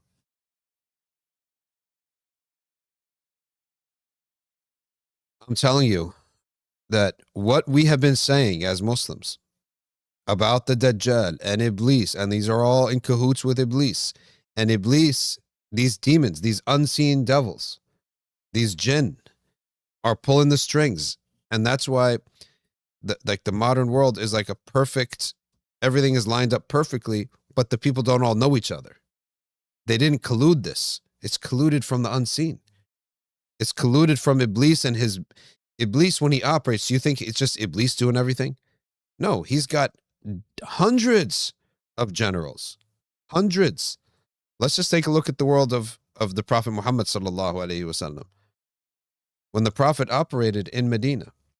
Now imagine that the humans live as long as devils. You would have hundreds of Sahaba, thousands of people working for the cause. So when we have Iblis, he has hundreds upon thousands. I said it in the Ramadan series. I'll give you a little heads up. I personally believe that all these God figureheads, Zeus, Ra from Egypt, whatever the Persians were worshiping, the Hindu gods, these are all general VPs of Satan. They're the VPs of Iblis, right? Who's the number one Hindu god? Ramesh? Ganesh, Vishnu, Zeus, Poseidon, Ra, Ram, who knows what, Osiris, Egypt Air, all Horus, right? Yeah, Egypt Air is the logo is Horus, is a false god. No. All of these Roman gods. Who are the Roman gods? His name is, what was the name? The Roman god? All of these, I think, my speculation, they're all subdemons under Iblis. They're all subdemons. Because people aren't dumb. If you built the pyramids, you are not dumb. You are not going to devote yourself to an imagination. No. They did witness the powers, but this is not a god. It's a demon. They did witness the powers. There were magicians who were communicating with these demons. In the same way that prophets communicate directly with angels. And four great prophets spoke to Allah. So they are communicating. Oracles, all of these things from the ancient, in the Disney movies that have been basically ended by the spread of monotheism, and also the Prophet, the promise of Allah that the jinn cannot reach the heavens anymore. So a lot of their power was lost because they don't know the future anymore. And so all of these demons were communicating with these oracles and with these witches and with these different, what do you want to call them? Medicine men and shamans. That's what they are. Shamans. The Mongols had their own shaman gods. They call them gods because they were unseen and far more powerful than them, but they weren't gods. So what is the goal of a prophet? And the purpose of a prophet is to come and show you, well, the real God will stop your God, showing he's not a God. But to them, in their mind, he's extremely powerful. He's unseen to us, so he's a God. And for the bulk of humanity has been fighting that. Only now in the later age are we now fighting this other myth of atheism, right? So the bulk of humanity did not disbelieve in a power above them because they witnessed it. They felt it. They were scared of it. But they were demons. They were devils. They were jinn. Simple as that. Jinn. That's how simple it is. This is mic on? You could actually trace a lot of this stuff back to Aleister Crowley as well. Like he's in the Beatles cover, for example, and like there's a lot of links. But anyways, like this is from the Wikipedia of Aleister Crowley. When he was in Egypt, and by the way, Aleister Crowley, if you don't know about him, like search it up. It's a whole rabbit hole. But he said that when he was in Egypt, he heard a disembodied voice in his room, identifying itself as that of Iwas. I don't know how to pronounce it. Iwas, the messenger of Horus. And then he wrote everything that the voice told him down over the course of the next 3 days. And then this is where he basically put this on his book, the Book of the Law, which is like, so he founded his like a cult, right? And then the book proclaimed that humanity was entering a new eon, and that Crowley would serve as its prophet. And this is interesting. It stated that the supreme moral law was to be introduced in this eon. Do what thou wilt shall be the whole of the law. Mm-hmm. And that people should learn to live in tune with their will. Yeah. And then that was the cornerstone of his religion. Aleister Crowley was one of the shamans of modern times. Shaman meaning someone who connects to a devil. Someone who is in touch with a demon. He is one of the shamans of modern times. There's no doubt about it. If we're taking this to be true, like that's clearly a jinn that's telling him 100%. what to say, you know. See, the bulk of human tribulation from Nuh through all of Bani Israel's history, right up until the Romans became Christian, has been jinn, demons. Paganism is devil worship, is no different. Because all of paganism is submitting to these demons and devils who are the VPs of Iblis. That's what they are. They're doing the work of Iblis. If somebody, in the same way that if you were to devote yourself to an imam, and the imam or a sahabi or a prophet, and you say, I'm going to follow his path, are you not on the path of God? You're on the path of God. So these devils, these demons and jinn, so-called gods and pagan gods and idols, they are shayatin, and they work for Iblis. So you are a devil worshiper. And so at the end of the day, the summary is basically, are you going to go with God or are you going to go with the devil? Now, the modern twist, this last few hundred years, is unique to human history. Now Iblis has got to constantly, he's defeated. He's defeated by the spread of Christianity first, then the spread of Islam.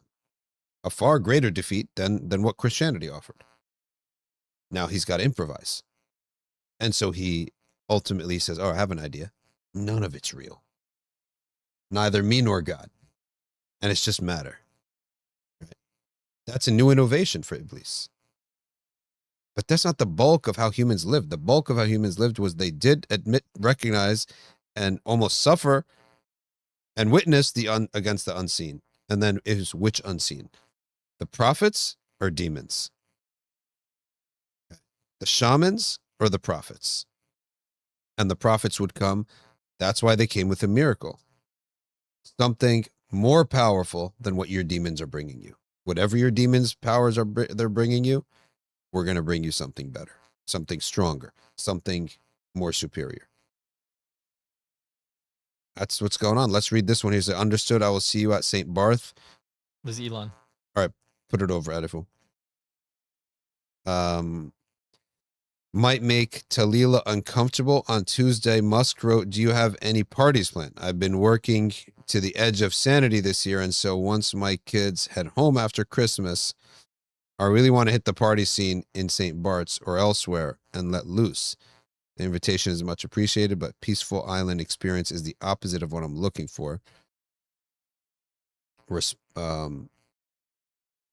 Response back, understood, I will see you at St. Bart. The ratio on my island might make Talila uncomfortable. The ratio of what? Right? We all know what that is. And also this Pizzagate, turns out that pizza was a symbol for underage girls.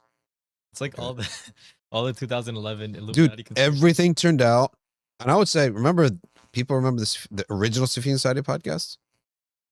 After all these years, we turned out to be too conservative in our conspiracy theories. Way too conservative. It's like they would make fun of you, like, oh, you're analyzing this triangle that this guy made and stuff like that. Oh, you guys are crazy. Mm-hmm. Now look who's crazy. No, Come on. Pizzagate.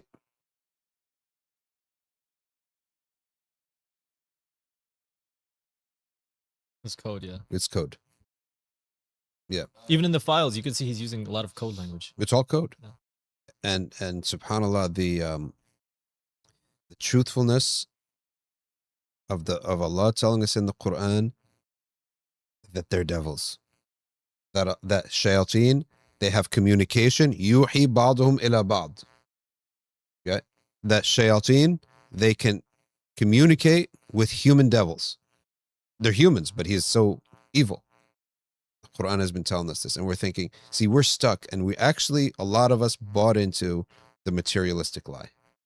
A lot of us really had trouble believing that there was unseen. And if you're a Muslim, you just believed it as a doctrine, but you never actually believed that it was happening. Where do you think the devils went? They're just increasing over time.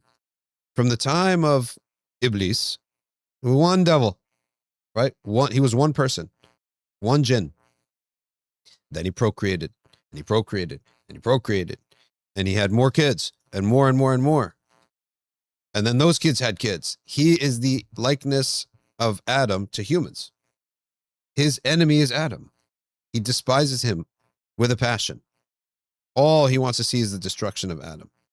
So the trick has always been, go up to the heavens, hear some news, go to the influential people on the earth, and give them the news so that they could win. They could get rich. They could become kings. Then once they do that, you start, it's like giving people free drugs. Oh, you feeling down about yourself? Take this drug. I'm your friend. You take it. Oh my gosh, I feel so great. All right, take another one. This is amazing. Take a third one. Now he's fully addicted. Oh yeah, you want more? All right, take your jacket off. Take your watch off. You're paying from now on. You're paying. Now, the real goal of Iblis is to use you to destroy your fellow man. Now that he's ensnared the king, now uses the king, enslaves the king to him. And now you're going to do what I want now. So you're my slave now. And what does Iblis want? And what do the devils want? The destructions of humans. So they start putting up fake religions in which what the devil wants is the goal. Human sacrifice has always been there. Human sacrifice is found in all these pagan cultures.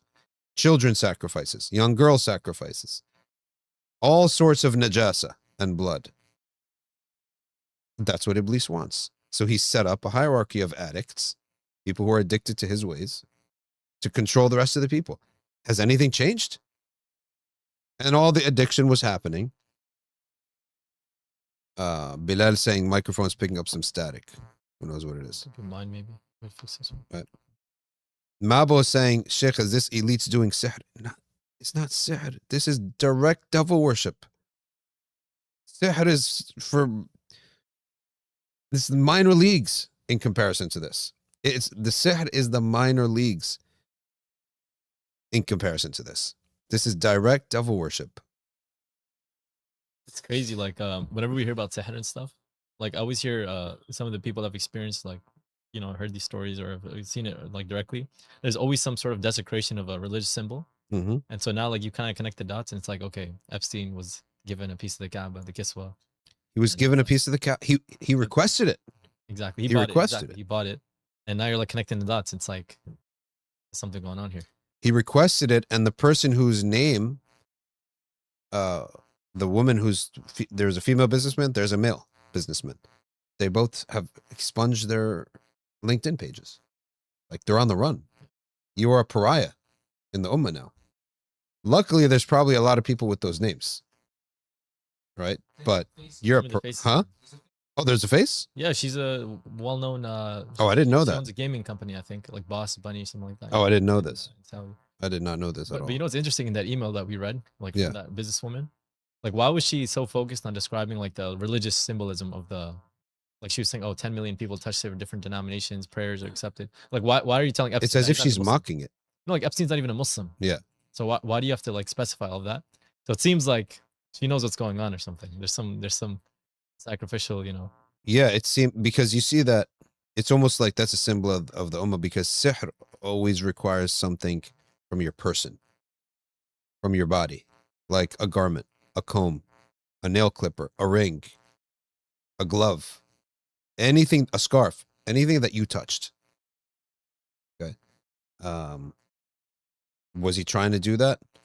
Why else would such a disgusting, devil-worshipping person want this? Why else would he want it? He's not Really? religious. Why does he need to know, oh, 10 million Muslims touched it and this and that? Obviously, to show how important it is to, like, for example, Sheikh Murad, remember he told us that story of one of the shuyukh, they sensed a sahir in the camp. And so the sheikh was like, okay, it's got to be this guy. So he told him, take off your clothes. Yeah. Right? Like your shirt and stuff. And then he found that he was hanging, like basically he had a mushaf in like a filthy spot. Unreal. And so basically, like, you hear this all the time, that the way these people, they do sihr, the jinn or like the shayatin, they tell them you need to do some desecration of the mushaf or something like disrespect to, like, 100%. religious symbols. But I think it backfired on him, because very soon after it, this whole thing blew up on him, right? Very soon after this. You remember back in the day, it was hilarious. I was reading this thing. about Wiccans. And they were trying to basically harm and do black magic on the Taliban. And in one of these Reddit feeds, this woman, she writes and she says, guys, don't do it. I tried to do it, but she says, Allah is too powerful. I woke up with a splitting headache. Yeah, I remember we talked about it in the old Nothing But Facts live stream, that she tried to do sihr on the Muslims in Taliban, in Afghanistan. And she was warning people, don't try to do sihr against Muslims. You're going to wake up with a headache. It's not going to work. It's going to backfire on you. And there are theories now that he actually never actually committed suicide. You notice everyone commits suicide? Stanley Kubrick gets a heart attack right after he makes the movie. What's her name? Jeff Guthrie or whatever, Guthrie or whoever, was one of the women who spoke out. She commits suicide. Every other person's committing suicide around this guy. But the truth of the matter is that I don't even know there was there a body? Was there anything? One of the files, it's actually insane that you mentioned this. Mhm. So they found in one of the files, I think, I'm forgetting some of the details, specific details, but they trace back how like essentially there was an anonymous post on like 4chan or something about some guy basically saying like, oh, I saw Epstein, being escorted out and stuff.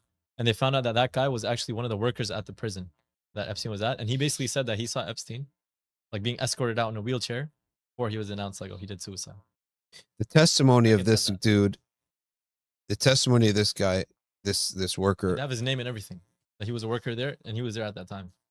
is that he saw them wheeling Epstein They out. took him out basically. Right. Wheeling him out. And then the next day, the news went that he hung himself in the cell. And then they play dumb with us, as if we're all dumb, that the camera didn't work.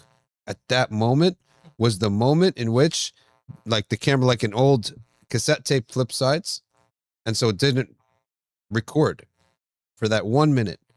Serious? We think we're dumb? It's a really bad movie plot. Right? Really bad movie plot. So there's a chance that, these elites, they was protecting each other, right? And probably, it probably is. They also know how much information he has. So they want him in their prison. They don't want him in the MCC in Manhattan, where who knows what could happen. They want him in their prison, where probably they'll make sure he's happy enough to shut up. Or they kill him themselves. Who knows?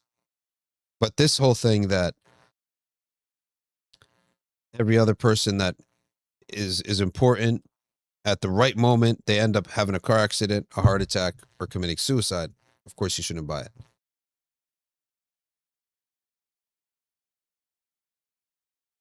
All right, let's open up for some Q&A. There's so much stuff in the files we didn't talk about. Keep putting up files. We'll read. So much. Keep putting them up. It's like Edible, keep putting them a up. bunch. But a lot of it's very vulgar, so it's 3.5 million. No, like they had Prince Andrew on there. Prince Andrew turned out to be one of the biggest of these. He would always go. Of course, Bush. He had Clinton on there. He had Jay-Z and these Clinton is rappers. number one at the top of the list. Yeah. Of course, Trump was like, there's terrible stuff about Trump in there. Oh, tons. Ivanka was obviously involved. Tons, yeah. Netanyahu, of course, Israel. Mm-hmm. All right, read me questions or read me more posts. Yeah.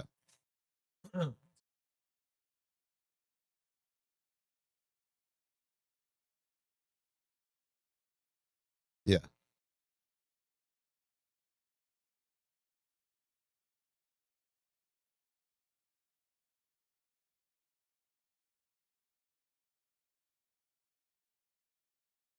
We have protections from this stuff. We have protections. Like navigating all this devil worship.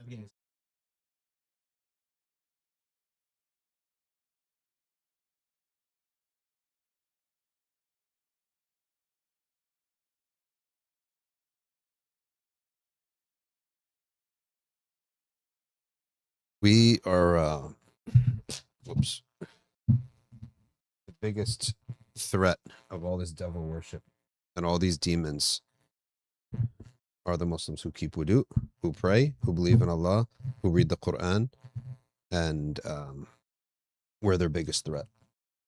And as long as we do that, we have to keep doing that with a jama'ah.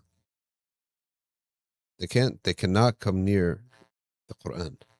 لا يأتيه الباطل من بين يديه ولا من خلفه. They cannot come near Salat on the Prophet, peace be upon him. They cannot come near awliya as-salihin, forget it, awliya.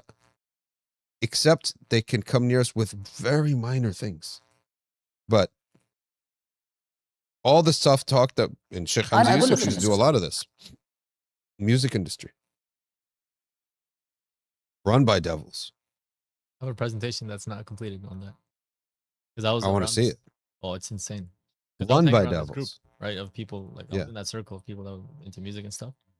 And so I have a lot of like data to show like this is like 100% fact. I think people, it's all sihr, like shayatin and stuff. You have to treat pop music like the dhikr of the devil. We have qasida, we have nasheeds and qasidas, and we have dhikr. Their pop music is the dhikr of the devil. It's what he loves because he puts his messages in there, which is his tones is in there. You want me to watch this? Oh, this is so it's like 5 minutes. Okay. Have you seen this video? It's no, let's hear it. Basically, he was an inmate in Guantanamo, and he described how they would use black magic on them, like the let's see. The guards. It's on the top. خذوا بعض المعتقلين ووضعوهم في نجمة سداسية، نجمة داود السداسية في غرفة مظلمة وفيها بعض الأضواء الخافتة، وعلقوا صور جنسية فاضحة جدا وصور فيها أطفال مقطعي الرؤوس والأشلاء. Much is heard about the severe brutal types of torture Muslim prisoners face in the American-administered prisons around the world. From waterboarding, to extreme cold temperatures, to stressful positions for hours, to forced feedings through pipes, etc. But have you heard that they are also known to apparently use devils and black magic on the prisoners? Yes, listen to what Guantanamo survivor, Sheikh Fayez al-Kandari mentions about some of the things they witnessed in Guantanamo. لأن المعتقل وليد الحاج ذكر أعتقد في تغريدة أن الأمريكان استخدموا السحر الأسود في المعتقل وأنه بنفسه شهد أنك رقيت أحد المعتقلين. وكلام أخي في الله وليد صحيح، هذا حدث ولست أنا الوحيد الذي يعني رقى، في كثير من أخواني كذلك يرقون. يعني مسألة أن هل استخدموا السحر في غوانتنامو؟ هم استخدموا أمورا واضح أنها سحر. هل أرادوا إيهامنا بأنهم يستخدمون السحر وهم لم يستخدموه؟ أوهمونا بذلك؟ أنا أقول لك شنو سووا. خذوا بعض المعتقلين ووضعوهم في نجمة سداسية، نجمة داود السداسية في غرفة مظلمة وفيها بعض الأضواء الخافتة، وعلقوا صور جنسية فاضحة جدا وصور فيها أطفال مقطعي الرؤوس والأشلاء، ووضعوا موسيقى عبدة الشياطين، ودهنوا بعض المعتقلين بدهان، وكانت هناك تعاويذ وبخور. ماذا تفسر لي هذا؟ هذه طقوس السحر. يعني هي مرت علينا في وقت زمني كانوا يكثرون من هذه الوسائل للمعتقلين. في هذا الوقت مرة أخذوني للتحقيق، وقتها كانوا مو مسموح لنا أن نحلق ولا نقص شعورنا يعني. ففي ذلك الوقت أخذني المحقق وأنا مقيد، فياب معاه كيس وقال للجندي ومعاه ماكينة وقال له احلق راسه. حلق لي راسي وأخذ الشعر ووضعه في الكيس وربط الكيس وأخذه. في نفس الوقت كانوا يأخذون بعض الأخوة إلى التحقيقات ووضعون في نجمة داود السداسية وإلى آخره. فأنا بصراحة في ذلك الوقت ضاعفت أورادي، ضاعفت قراءتي القرآن، كنت أقرأ البقرة يوميا أكثر من مرة أحيانا، غير أورادي الأخرى، غير الذكر، لأني حقيقة لابد أني أحتاط. فالغرب يتعامل مع ما يسمى بالباراسايكولوجي اللي هو العلم ما وراء النفس. شوف ستارجيت تؤكد بأن الولايات المتحدة الأمريكية تستخدم هذا النوع من أنواع العلوم. هل في أعراض ظهرت على بعض المعتقلين اللي نعم، ظهرت بعض الأعراض على الله. المعتقلين سحر. ومرة من المرات يعني مسألة الجن طبعا هذا مما هو معروف عند ذكرها العلماء أن الجن يكثر في الجزر.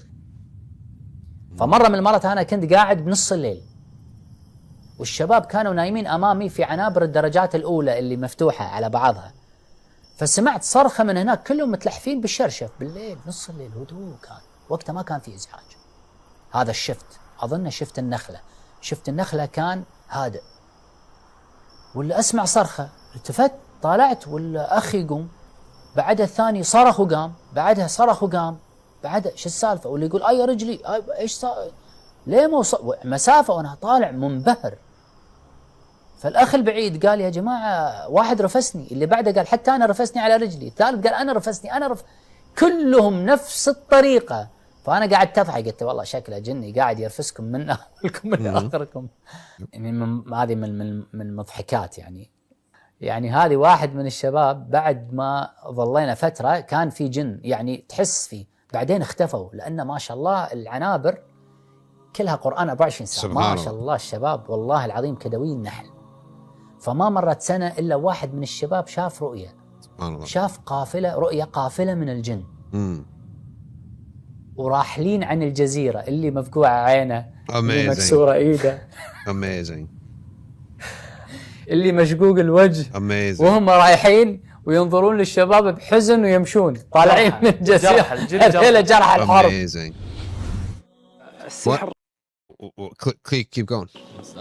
كان يستعمل في أغلب الشباب ولكن بفضل الله عز وجل الشباب بكثرة قراءة القرآن والأذكار والتحصن كانوا ثابتين. وبعدها طبعا يعيش في حالة خارج إرادته، بعدين يجي المحقق يأخذ في غرفة التحقيق كيف أصبحت؟ وهو يعرف أنه مسحور. أي نعم. حالتك كيف؟ يقول له أنا تعبان وكذا، ويقول له تريد تتعالج؟ يقول له تتكلم معي، أسألك سؤالين فقط وتتعالج. Look, for those who didn't understand the Arabic or were listening, isn't there a caption though? if someone's listening on Spotify or something, he basically said that they put them in the form of a pentagram. They put up pornographic images. They put up images of children being tortured. They put up satanic sounding music. They put up certain scents. Who knows if there are drugs in that? So he was fair about it. He said, I didn't know at the time if they're doing black magic or they want us to think they're doing black magic. So that's smart for him to say. But then he said, either way, I said to I started to double my recitation of the Quran, so much so that sometimes reciting Surah Al-Baqarah more than once a day. It's the value of hifd, the value of memorization. Because of course there were not allowed any books in there. And then he started to see the effects of sihr. And one time he said there was a minor issue in which everyone was very peacefully asleep. And then all of a sudden, one cell at a time, people would be yelling and say, oh, I got kicked. Next cell, I got kicked. Next cell, I got kicked. So he started laughing, saying, this is just some silly jinn going from one cell to another, kicking everybody. And then he started to see people getting sick and people complaining of sickness. But all of them started talking to each other nonstop, keep reciting Quran, nonstop, keep reciting Quran. And then finally it all ended the day one of these prisoners, we're talking about Guantanamo Bay here, that he had a vision, he had a dream. He woke up and he told everybody else that he saw a big convoy of jinn all leaving Guantanamo Bay. Each one of them severely injured. One, his had a black eye. Another, his face was cut. Another, his eye was completely out. Another, his head was split. And then looking back at them and realizing we couldn't get to them. Part of the purpose of the message is to teach us every single thing that we need for benefit and to avoid harm. And one of them is the existence of the dark side. إن الشيطان كان لكم عدوا فاتخذوه عدوا. Satan is your enemy, take him as an enemy.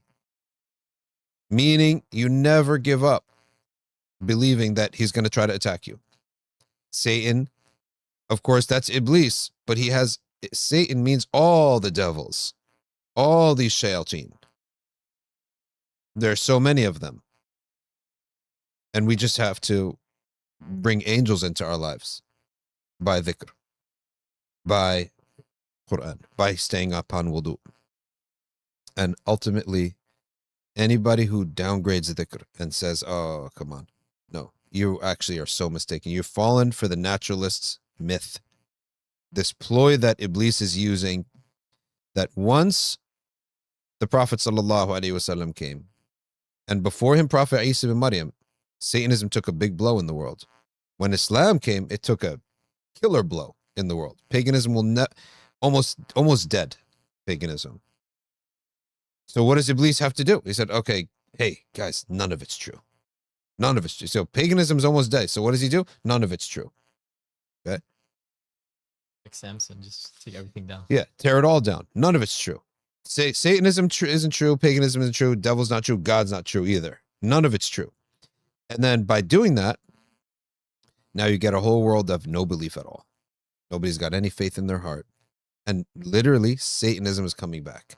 This time it may not come in with one of the junior devils like Zeus or Horus or Ganesh. It'll come back with the Dajjal and Satan himself. And the Dajjal is like the mimic of his messenger. It's like you see, like in the Prophet in the Hadith, Mhm. there's gonna be two fustat. Yep. On this side, and there's gonna be two camps. Two camps. That's it. One of hypocrisy, no iman. One of iman. No. All of us who used to say, we're not reading any of these books that have magic.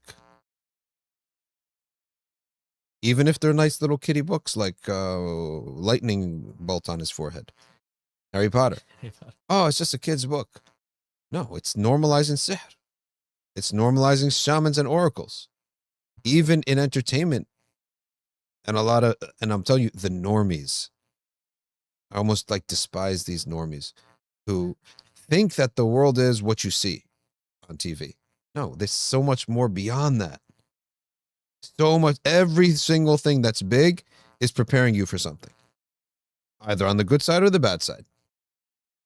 So Harry Potter gets big. Now you have a whole generation of people that magic to them is fun. It's not something to be scared of. It's not something to guard against. It's something just playful. It's just playful. And that's one of the ways that you manufacture consent. You manufacture consent by making something just fun. It's just playful. But it's accepted now in the discourse. People dress up as it. They dress up at it. They watch it. They decorate the rooms with it. And it just becomes something like that. Next level, it goes higher. And the next level goes higher. Now, as a teenager, all of these musicians, and one time they had a full-on Egyptian pharaonic magic show at the Super Bowl with Kylie Perry or whoever they are. That full-on Egyptian magic. Oh, Katy Perry. Yeah. Full-on magic show. Yeah. Right? She's a like straight up Satan worshiper. Straight up Satan worship. There's so much proof. And honoring satanic symbols. Then you end up, fast forward, then everyone said, oh, the Christians are crazy. You know, they're just talking about, they're just crazy. By the way, that's controlled opposition too. Because the Christian who relies, and no offense to Christians, but you're relying upon a book and a religion that it's not rational, has no rational basis or historical basis. Right? So you are the best enemy. Because a rational person would say, come on, that's not even a real religion. The rational person is not going to buy into it. So that's what we call controlled opposition. When I want my opposition to not be appealing, that's controlled opposition. To ensure that I have an opposition that's too weak to actually really make an impact. So you actually put them up as your opposition. And so, we'll fast forward to the couple Super Bowls later. Super Bowl is like a measure of what is acceptable to the American public. Because about 150 million people watch the Super Bowl in America. Population is like 330 million. So the Super Bowl, it becomes like a measure of what's acceptable in the U.S. public. Then you have an open Satan worshiper giving the show, right? Who gave the show a couple years ago? He's that white dude, open Satan worshiper. Who was it? I can't remember his name. Open devil worshiper, and he dressed up as Satan. Or maybe it was the Academy Awards. Was it the rapper? Or the Grammys. He's a rapper. He literally dressed up as Satan. Oh, no, it wasn't a white guy, was it? It was the other guy. I can't remember. I don't know them, to be honest with you. These people. But Was it the Old Town Road guy? Lil Nas X, I think. I don't know. Oh, the guy with the. I don't know, but he literally dressed up as a Satan worshiper, as a devil. He's a Mithli too. Wow. So for us to continue to try to be this person who, subhanAllah, is just thinks that the world is hunky-dory and everything's really just actually normal, and that there's none of this behind the scenes, this weekend I think they got a rude awakening.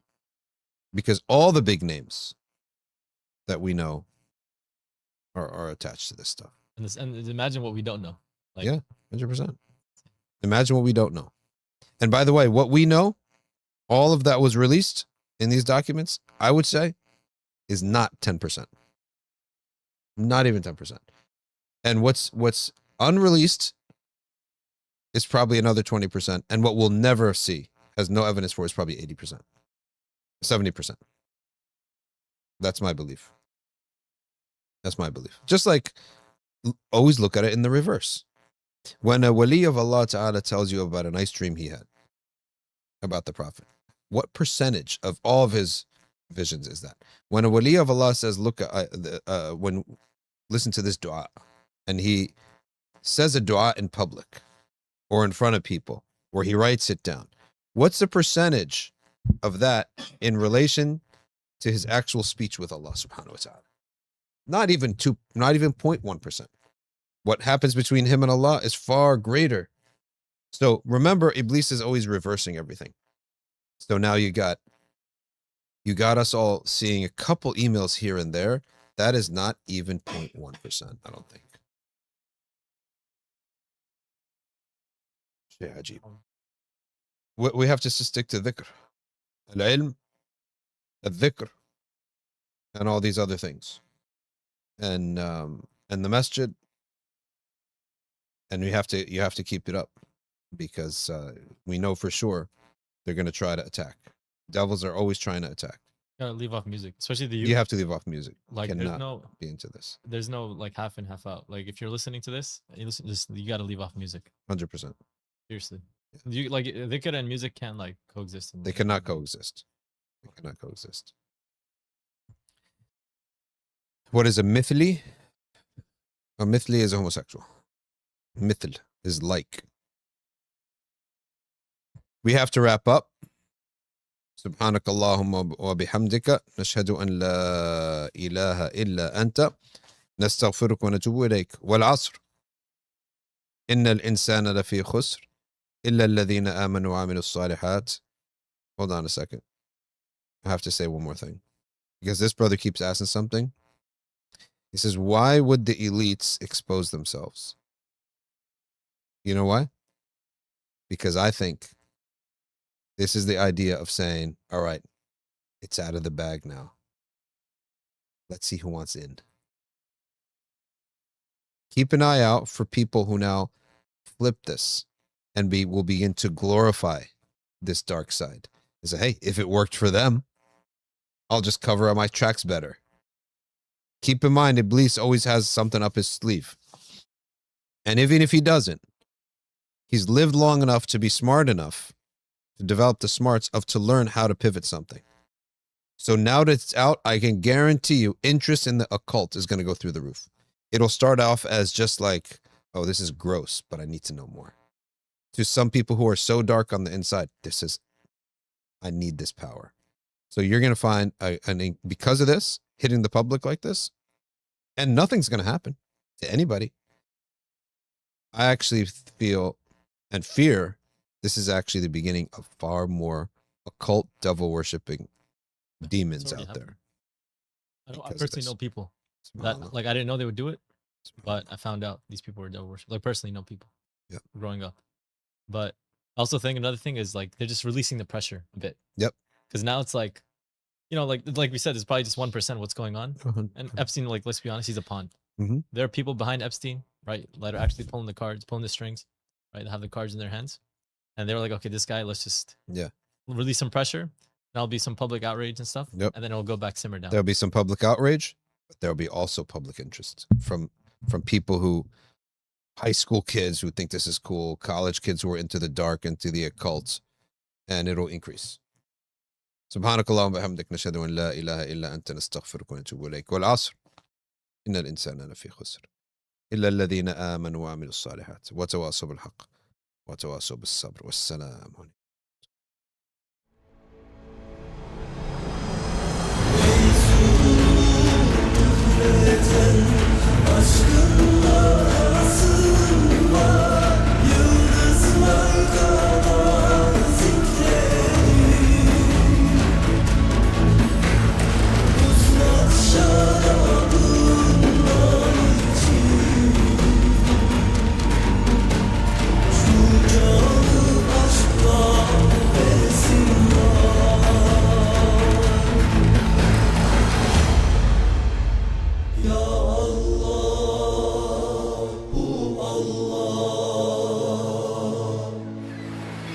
Kalbe şifa